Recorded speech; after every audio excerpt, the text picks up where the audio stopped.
అందరికీ నమస్కారం. అనంతపురం గ్రామీణం రుద్రంపేటకు సంబంధించిన ఉప సర్పంచ్ మాజీ ఉప సర్పంచ్ నరేందర్ రెడ్డి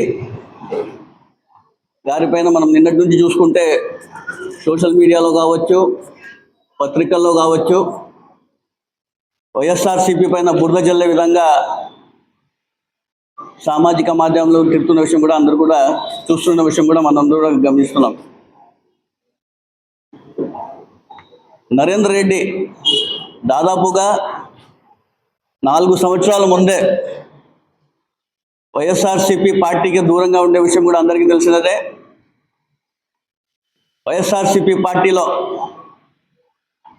ఆయన క్రమశిక్షణగా లేకుండా వలన పార్టీ నాయకులు కావచ్చు, అధిష్టానం ఆయనకి ఏ విధంగా దూరం పెట్టిన విషయం కూడా అందరికీ తెలిసినదే. ఈ మధ్యకాలంలో మనం చూసుకుంటే ఆయన ఉప సర్పంచ్గా ఉన్నప్పటికీ కూడా గ్రామ పంచాయతీ సభలో వార్డు మెంబర్ల ముందు కూడా వైఎస్ఆర్సీపీ నాయకులపైన ఆయన ఏ విధంగా విమర్శించిన విషయం కూడా అందరికీ తెలిసినదే. మీ అందరు కూడా ఒక వీడియోలో కూడా నేను చూపించడం జరుగుతుంది.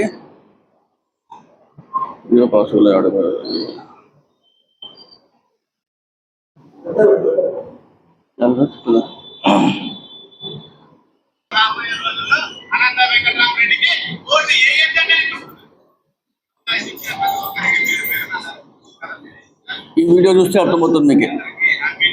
దాదాపుగా 4 సంవత్సరాల ముందే ఆయన పార్టీకి వ్యతిరేకంగా, మా పార్టీలో నాయకులకు వ్యతిరేకంగా రాబోయే ఎన్నికల్లో మీరు వైఎస్ఆర్సీపీ పార్టీకి ఓటు వేయకూడదని చెప్పేసి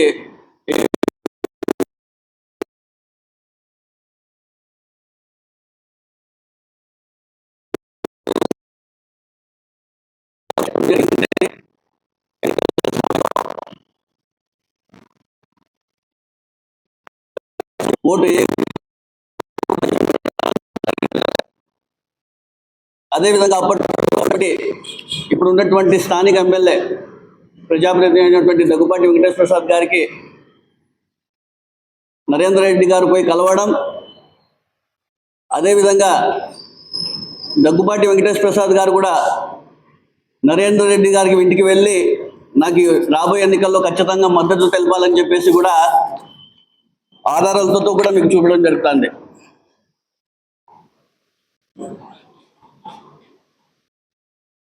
కానీ ఇక్కడ చూస్తే నిన్నటి రోజు నుంచి మనం చూస్తే వైఎస్ఆర్సీపీ నాయకులపైన, వైఎస్ఆర్సీపీ పార్టీ పైన ఏ విధంగా బురద జరుగుతున్న విషయం కూడా ప్రజలందరూ కూడా ఒకసారి గమనించాలని తెలియజేస్తున్నాను.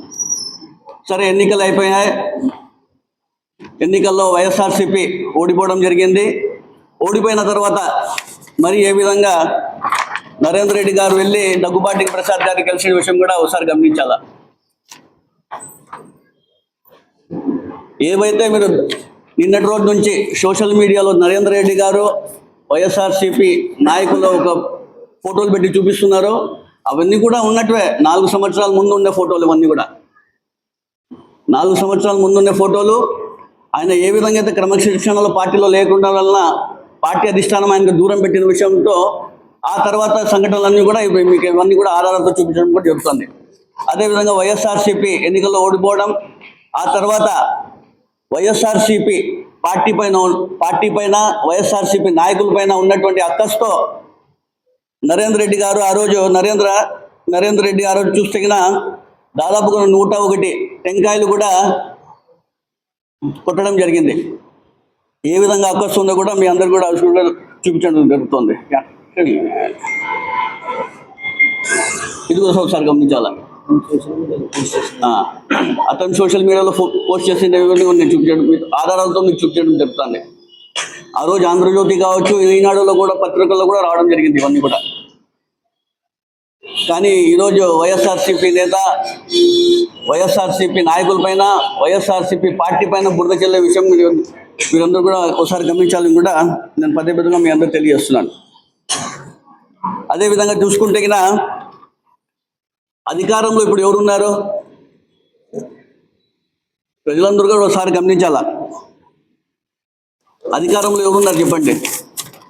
గతంలో మనం ఎప్పుడైనా చూసామా ఇలాంటివి?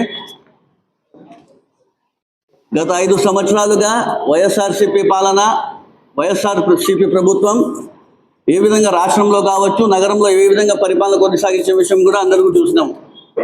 గత 5 సంవత్సరాలు ఎప్పుడైనా కూడా ఇలాంటి సంఘటనలు ఎప్పుడైనా జరిగినాయా? ఒకసారి చరిత్ర చూసుకోండి. గత 5 సంవత్సరాల్లో ఎప్పుడైనా ఇలాంటి సంఘటనలు జరిగినాయా? గత 5 సంవత్సరాలు ఏం జరిగినాయి?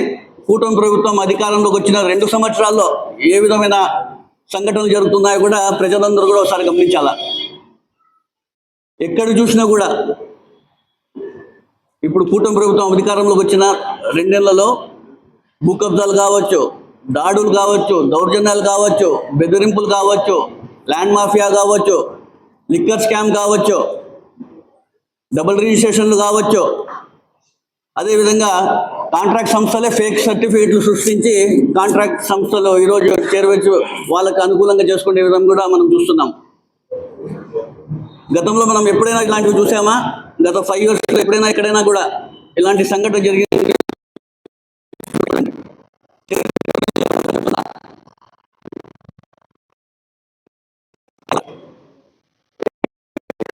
కలకత్తాలో ఇలాంటివి వినేవాళ్ళం. పెద్ద పెద్ద మహానగరాల్లో హనీ ట్రాప్స్ అంటే చెప్పేసి అప్పుడప్పుడు ఎక్కడో వినేవాళ్ళం. కానీ ఇక్కడ అనంతపురం నగరంలో, అనంతపురం నగరం అంటే ప్రశాంతతకు మారిపోయారు. ఈ కూటమి ప్రభుత్వం వచ్చినాక ఏ విధమైన కొత్తవన్నీ వింటున్నామో ఒకసారి ప్రజలందరూ కూడా ఒకసారి గమనించాల. అసలు పోలీస్ వ్యవస్థ ఉందో లేదో కూడా అర్థం కాని పరిస్థితి. పోలీసులు ఏ విధంగా వివరిస్తున్న పరిస్థితి చూస్తుంటే చాలా అసలు బాధాకరం. హెడ్ క్వార్టర్స్ అయినటువంటి అనంతపురం నగరంలో ఈరోజు డిఐజీ గారు ఉంటారు, ఎస్పీ గారు ఉంటారు, డిఎస్పీ గారు ఉంటారు, పోలీస్ వ్యవస్థ ఉంటుంది, పోలీస్ ట్రైనింగ్ సెంటర్ ఉంది. ఇక్కడ అనేక మంది కానిస్టేబుల్ కానివ్వండి, ఎస్ఎల్ కానీ, సిఎల్ కానివ్వండి, అనేక మంది ఇక్కడ వచ్చి శిక్షణ పొంది ముందుకు వెళ్తారు. ఆయన అక్కడ వెళ్ళి ఆఫీసర్లు అవుతారు. అలాంటి ఉండే చోటు కూడా ఈరోజు పోలీసు వ్యవహారం చూస్తుంటే చాలా బాధేస్తుంది. ఇక్కడ హనీ ట్రాప్ సంబంధించి ఎంతోమంది బాధితులు 3 టౌన్ కానివ్వండి, అలా రాప్టైడ్ స్టేషన్కి వెళ్ళి బాధితులు ఫిర్యాదు చేస్తే అక్కడ ఉన్నటువంటి సీఎల్ పట్టించుకుపోవడం, ఎంతవరకు అసలు ఏ విధంగా ప్రభుత్వం ముందుకు పోతున్న విషయం కూడా ప్రజలందరూ ఒకసారి గమనించాలని తెలియజేస్తున్నాను. అసలు వాళ్ళు ఈ బాధితులు ఏ విధంగా నష్టపోయి ఉంటారు, మానసికంగా ఏ విధంగా నష్టపోయి ఉంటారో విషయం కూడా ప్రజలందరూ ఒకసారి గమనించాలి. ఇంకో ఎంతోమంది బాధితులు బయటకు వచ్చి చెప్పలేకపోతున్నారు. అసలు పోలీసుల వ్యవహారం చూస్తుంటే ఎంత దారుణంగా ఉందంటే ఈరోజు అనంతపురం నగరంలో ఎప్పుడూ చూడలేదు మనం, ఎప్పుడే కానీ ఆ బాధితులు ఇచ్చిన ఫిర్యాదుల మేరకు మీరు ఆ రోజే కట్టడి చేసింటే ఈరోజు ఇవన్నీ కూడా జరిగిందట. అనంతపురం నగరంలో హనీ ట్రాప్ సంబంధించి ఎప్పుడైనా వినేవాళ్ళమా మేము? ఖచ్చితంగా లా అండ్ ఆర్డర్కి సంబంధించి పోలీసులే దీనికి బాధ్యత వహించాలి. ఎవరైతే ఇది నేరం చేశారో ఖచ్చితంగా వాళ్ళందరికీ కూడా అదుపులో తీసుకొని చట్టపరంగా ఖచ్చితంగా వాళ్ళందరికీ కూడా శిక్షించే విధంగా పోలీసులు కూడా చర్య తీసుకోవాలని తెలియజేస్తున్నాను. ఇంతమంది ప్రజలు ఉన్నటువంటి బాధ్యత తీసుకోకుండా పోలీసులు కావచ్చు, అటు ప్రజాప్రతినిధులు కావచ్చు, బాధ్యత తీసుకోకుండా ఏ విధంగా వివరిస్తున్న విషయం కూడా ప్రజలందరూ కూడా ఒకసారి గమనించాలని తెలియజేస్తున్నాను. ఏమైనప్పటికీ కూడా నరేందర్ రెడ్డి అనే అతను వైఎస్ఆర్సీపీకి సంబంధం లేదు. 4 సంవత్సరాల ముందే ఆయన పార్టీ నుంచి ఆయనకి దూరం పెట్టింది. పార్టీలో ఎటువంటి వారికి కూడా ఆయనకు సంబంధం లేదు. ఇప్పుడు జరుగుతున్నటువంటి ఏ విధంగా కూటమి నేతలు, కూటమి నాయకుల, కూటమి ప్రభుత్వంతో అండదండలతో ఏ విధంగా ఆయన ముందుకు పోతున్న విషయం కంటే మాకు తెలియదు. ఇవన్నీ కూడా పోలీసులే నిగ్గు తేల్చాలి. సమయం ఎంతగా ఉంది. ఖచ్చితంగా ప్రజలందరూ కూడా గమనించి రాబోయే రోజుల్లో పోలీసు అందరూ కూడా దీనిపైన యాక్షన్ తీసుకొని వెంటనే చర్యలు తీసుకోవాలని తెలియజేస్తున్నాను.